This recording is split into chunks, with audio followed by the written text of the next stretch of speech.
آپ نے کبھی کسی کو دیکھا ہو جو ایک لمحے میں نہایت شریف اور اگلے ہی لمحے میں مختلف مزاج کا ہو جائے؟ کبھی نرم گفتگو اور کبھی بالکل روبوٹ جیسا انداز، کبھی بولے تو ایسا لگے کہ یہ تو کوئی اور انسان ہے۔ ہمارے معاشرے میں اس تبدیلی کو اکثر جن کا سایہ کہا جاتا ہے اور یہ کہہ کر نظر انداز بھی کر دیا جاتا ہے، لیکن یہ ایک ایسی بیماری ہے جس کو کہتے ہیں ڈسوشیٹیو آئیڈینٹی ڈس آرڈر یا پھر multi personality disorder. DID کا مطلب ہوتا ہے ایک انسان کے اندر ایک سے زیادہ شخصیتیں وجود رکھتی ہیں۔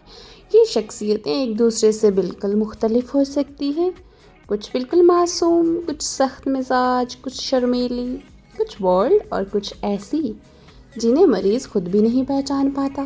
یہ شخصیتیں کبھی بھی اچانک آن ہو سکتی ہیں۔ جب ایک شخصیت سامنے آتی ہے تو دوسری کہتی ہے تم ٹرسٹ کرو۔ یہ جن نہیں ہوتے، یہ دماغ اپنے آپ کو بچانے کا ایک طریقہ ہوتا ہے۔ بتاتی ہوں میں آپ کو کہ DID کسی کو یوں ہی نہیں ہو جاتا۔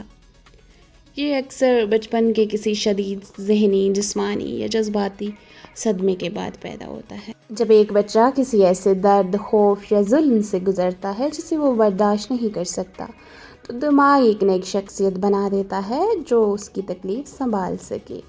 یوں دماغ خود کو محفوظ رکھنے کے لیے متبادل کردار پیدا کرتا ہے اور وقت کے ساتھ ساتھ یہ مضبوط شخصیتیں بن جاتی ہیں۔ اور پھر یہ شخصیتیں مضبوط ہو جاتی ہیں، ان کی آواز، الگ الگ رفتار، انداز، مزاج اپنا اپنا ہوتا ہے۔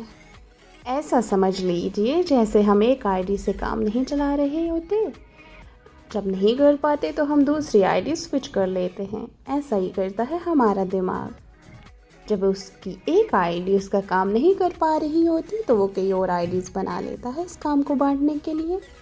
DID کی چند نمایاں علامات میں یہ ہوتا ہے کہ انسان کی شخصیت بدل جاتی ہے، ایک دم سے اس کا لہجہ، انداز اور رویہ تبدیل ہو جاتا ہے، جیسے پورا انسان تبدیل ہو گیا۔ مریض کو کئی گھنٹے، کئی دن اور بلکہ کبھی کبھی تو پورا ہفتہ یاد ہی نہیں رہتا وہ کیا کرتا ہے۔ ہر شخصیت کا الگ الگ لہجہ ہوتا ہے، کوئی تیز، کوئی نرم، کوئی مکمل خاموش، اور ان کی ایک دوسرے سے پسند بھی مختلف ہوتی ہیں۔ جیسے ایک شخصیت کو نمکین پسند ہے تو دوسرے کو موسیقی سے چڑ اور تیسرے کو میٹھا پسند ہو سکتا ہے۔ کبھی کبھی انسان خود کو ایسے مقام پہ پاتا ہے کہ اسے یاد ہی نہیں ہوتا وہ کہاں سے آیا۔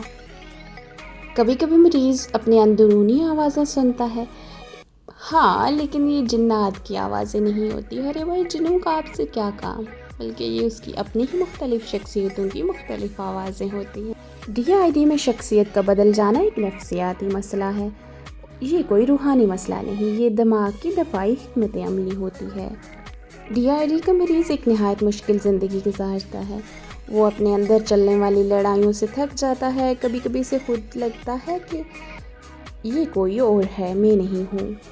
اسے لگتا ہے جیسے ایک ہی گھر میں کئی لوگ رہ رہے ہیں اور سب ایک ہی جسم کے مالک ہیں۔ یہ ساری کنفیوژن، تھکن، مسلسل ذہنی کشمکش مریض کو غیر معمولی تکلیف پہنچاتی ہے۔ DID کا علاج لمبا ضرور ہے مگر ممکن ہے۔ اصل میں اس کا علاج ہی سائیکو تھیراپی ہے۔ اس میں تھراپسٹ مختلف شخصیات کے درمیان امن قائم کرواتا ہے اور انہیں بتاتا ہے کہ آہستہ آہستہ آپ اپنی مضبوط مرکزی شخصیت میں ضم ہونے کی کوشش کریں۔ اس کے علاوہ کچھ اور عوامل ہیں جو اس میں مددگار ثابت ہو سکتے ہیں، جیسا کہ خاندان، دوست اور معاشرہ مریض کی بہت مدد کر سکتا ہے۔ اسے بجائے یہ بتانے کہ تمہیں جن کا سایہ ہے، اسے یہ بتائیں کہ تمہیں ایک بیماری ہے اور تمہیں اس سے نکلنا ہے۔ DID ہمیں یہ سکھاتا ہے کہ انسان بظاہر مضبوط نظر آتے ہیں، لیکن ضروری نہیں وہ اندر سے بھی اتنے ہی مضبوط ہوں۔ کئی مرتبہ ہماری مسکراہٹ کے پیچھے ایسے کمرے بن چکے ہوتے ہیں جہاں درد، خوف، ٹوٹے ہوئے حصے اپنی اپنی شکل میں زندہ ہوتے ہیں۔ اگر ہم سمجھ جائیں کہ یہ نفسیاتی بیماری بھی ایک بیماری ہے تو شاید بہت سی زندگیاں خوف، شرمندگی کے اندھیروں سے ضائع ہونے سے بچ جائیں۔ اس پیغام کے ساتھ اجازت چاہوں گی کہ یہ جن نہیں، ذہن کی پکار ہے۔ اجازت دیجیے اپنی نریٹر تابی کو۔ اللہ نگہبان۔